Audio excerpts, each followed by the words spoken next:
Welcome back to the Basic Machine Learning and How It Works playlist.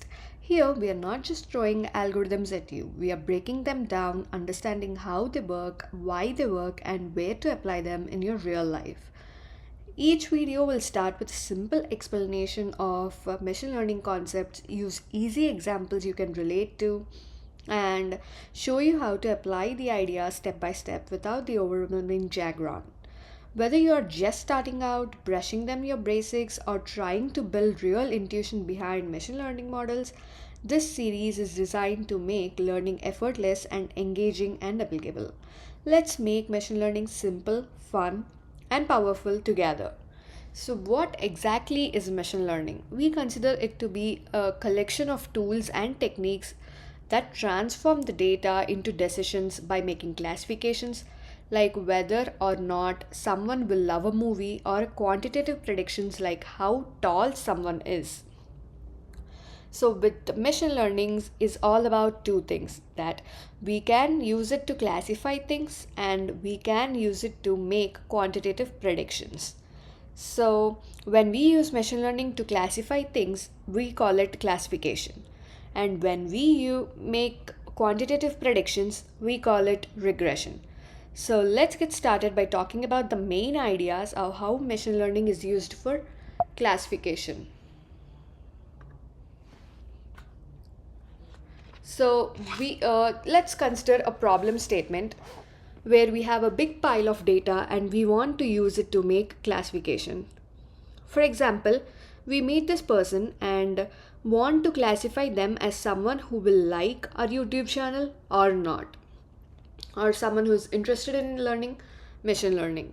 So the solution that we find is we can use our data to build a classification tree. So the classification tree, where once the classification tree is built, we can use it to make classifications by starting at the top and asking the questions like, are you interested in machine learning? If yes, then you'll be liking our channel for sure. And if no, then you'll be asking a simple again question like, do you like or exploring new topics and gaining experience? If yes, then we can conclude that he will be liking our channel. Else, he might not be interested in machine learning. If he's not interested in machine learning, then obviously he doesn't like our channel.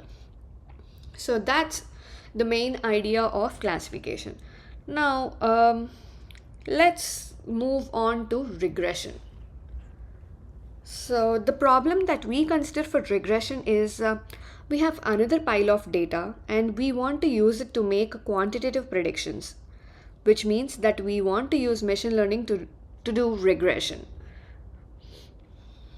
So, for example, we here have measured the heights and weights of 5 different people because we can see a trend in data. The larger the value, so you can see the trend is larger the weight, the taller the person. It seems reasonable to predict height using weight or weight using height. Okay, thus when someone new shows up and tells us their weight, we would like to use this information to predict their height. So the solution that we can use for this particular problem in predicting height with respect to their weight, we use linear regression. We can fit a line to the original collected data. So considering these are the data points, we can fit a line in between the original data that we have collected and use that line to make a quantitative prediction.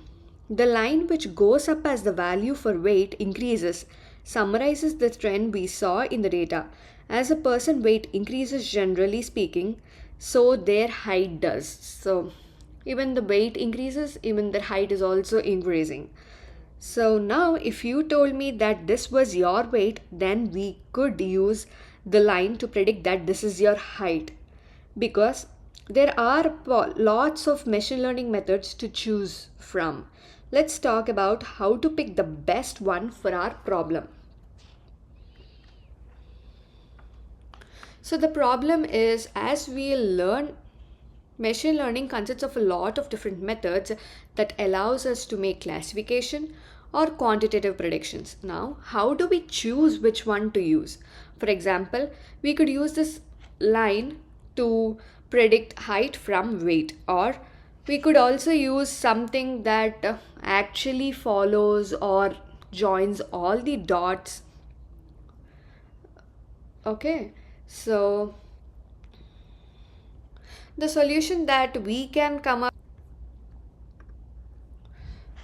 So the problem we have here is the machine learning consists of a lot of different methods, and to allow us to make classifications or quantitative predictions, how do we choose which one to use? For example, considering this as our axis and this is our weight and this is our height, and considering the data points, 5 data points that we have collected, and fitting a black line, or yeah, fitting a line for this data, or we could also fit a green, or let's say, yeah, we can also fit a line that exactly passes through the points. So in this machine learning, we decide often means just trying it and see how well it performs. So how do we consider which line is better? We actually need to try which model or the method, and then find its accuracy or the error, the less error that's caused by the model, and then decide which model is better for that particular kind of data. Now, the black line, if I give a new test point, this line considers the point is here, and when the line passes, it considers this to be the height, right? And when considering the yellow line, the prediction might be somewhere here, and for this point, this might be the axis touching. So the green line and the blue line predicts a little higher than the green line. So we can compare these two predictions to the actual person's height and determine the quality of each prediction. So now that we understand the main idea of how to compare machine learning methods, let's get a better sense of how do we do this and practice. So the data that we have collected is considered to be training data. So observe the trend and fit the line. So that's the original data, and we train our model and fit our line in the training data. So let's consider these 5 dots to be the training data and fit a line in between them, something like this. So alternatively, we can also have or fit a green color line between these data points, something like near to this, or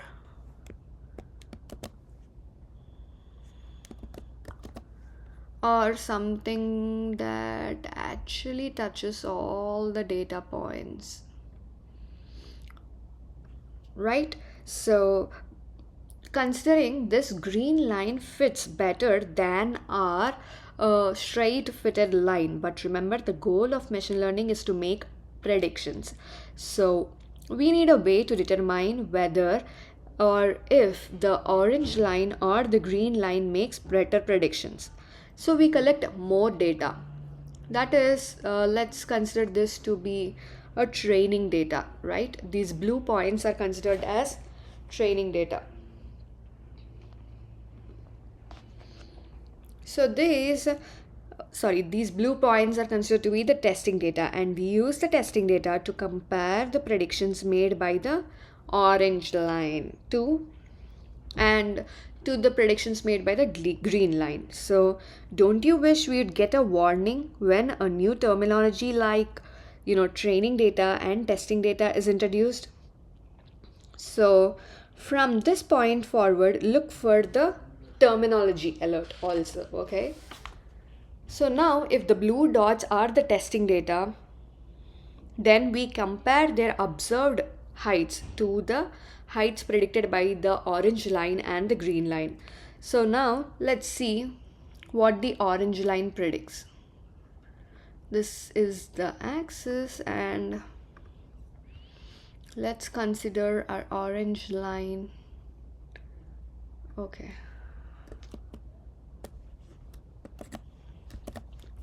Let's see our testing points like this, and this is our line. Now let's predict or the first person height using the weight. So this is the weight axis and this is the height.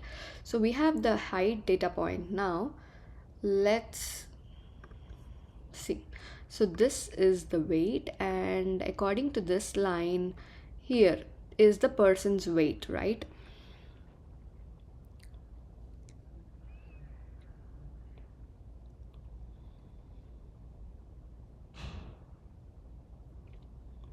But when considering their prediction, this is the line that is predicted. So if a person has particular weight at this point, then the height is here. So this is the predicted height.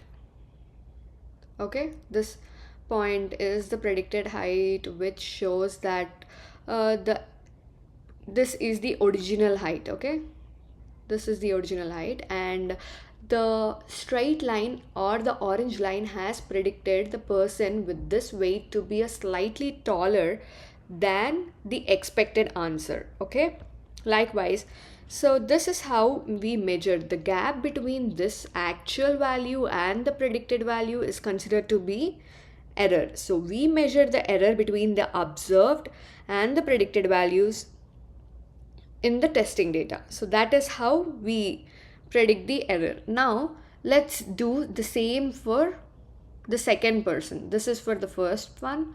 Now for that person with a particular weight, he needs to have the height value to be somewhere here. Now let's extend our axis.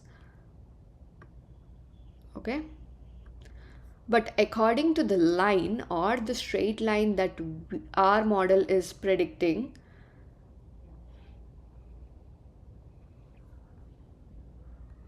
where is it predicting? According to this weight, the person needs to be here. So here it is predicting a little less. The height of that particular person is little less. So this is the error that we get. So the difference between the original data and the observed data, or the predicted and the observed data, is the error. So this is the error for our straight line. Now let's draw the axis for the green snuggle or the exactly fitting line. Now let's give the same dots, and our green line would be something like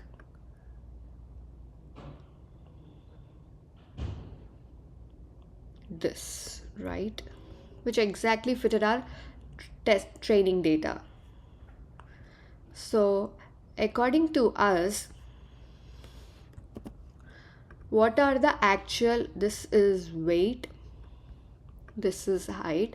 Now let's, with respect to his weight, let's draw the position for this height.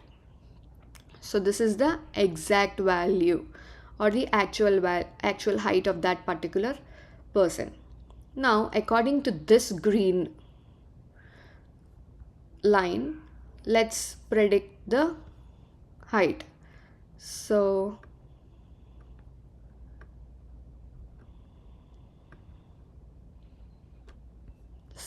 the predicted height with this line is somewhere over here, and this is the error between them. That's for the first person. Now let's predict for the second person. So according to this, we have our actual height somewhere over here, and according to our line, it's given somewhere over, actually, somewhere over here. So it predicted a little less height. So the height, these are considered to be the errors. The gap between the predicted are the errors. So when considering the errors, our green line or the green snuggle are giving more errors, and we sum the errors of the black line. When we sum these two errors, they are something lesser compared to the green line errors. So after adding that, we can find that the black line or the orange line that we have used here is fitting more and is predicting more often. So what we need to choose is, we need to choose, if we had to choose between the black line or the green line to make predictions, we would use or choose the black line, because the orange line, because it makes better predictions. So the two examples we went through illustrate the two main ideas about the machine learning project. First, what are these two are training and testing data. First, we use the testing data to evaluate machine learning methods. So how did we choose between the two machine learning methods? We used our testing data to evaluate the machine learning methods. And second, just because a machine learning method fits the training data well, it doesn't mean it will perform well with the testing data. So it did fit with the all the dots, red dots, or the test training data, but the green line predicted more errors, has more errors while predicting. So it doesn't mean if the testing data or the training data is well fitted into the model, it doesn't mean it will predict good results for at the end or make better decisions. So when a machine learning method fits the training data ready well but makes poor predictions, we say that it is overfit to the training data. So overfitting is nothing but a machine learning method and is related to something called bias variance trade-off. And we'll talk about this later. So what is the main ideas of our machine learning?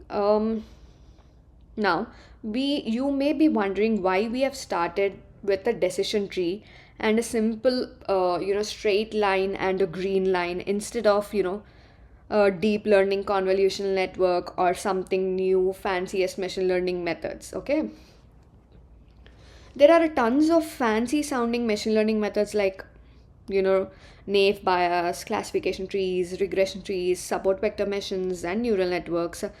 And each year something new and exciting comes along. But regardless of what you see, the most important thing is how it performs with the testing data. Now that we understood some of the main ideas of machine learning, let's learn some fancy terminology so we can sound smart when we talk about this stuff, right?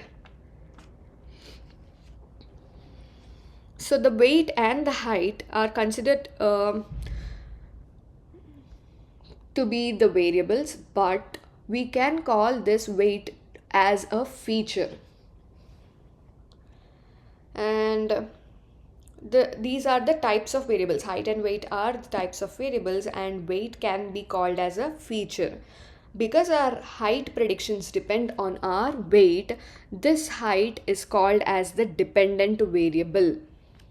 In contrast, because we are not predicting weight and thus weight does not depend on height, we call weight an independent variable. So weight is called as an independent variable. Alternatively, weight can be called a feature also. So far in examples, we have only used weight, a single independent variable or a feature, to predict height. However, it's very common to use multiple independent variables or features to make predictions. So for example, we might use weight, shoe size, and favorite color to predict the height. So now, as we see in our illusion or in our topic, weight is a numeric measurement and favorite color is a discrete category. So we have different types of data. Now, what is discrete data? So discrete data is countable and only takes specific values, right? Now, continuous data is something like is a measurable and can take any numeric value within a range. So that's some thing about the terminologies that you need to learn at the start. Now we know about different types of data and how they can be used for training and testing. What's next? So in the next video, we'll learn how to select which data points should be used for training and which should be used for testing using a technique called cross-validation. Until then, learn new projects and topics about machine learning, and please share, subscribe, and like the video. Thank you.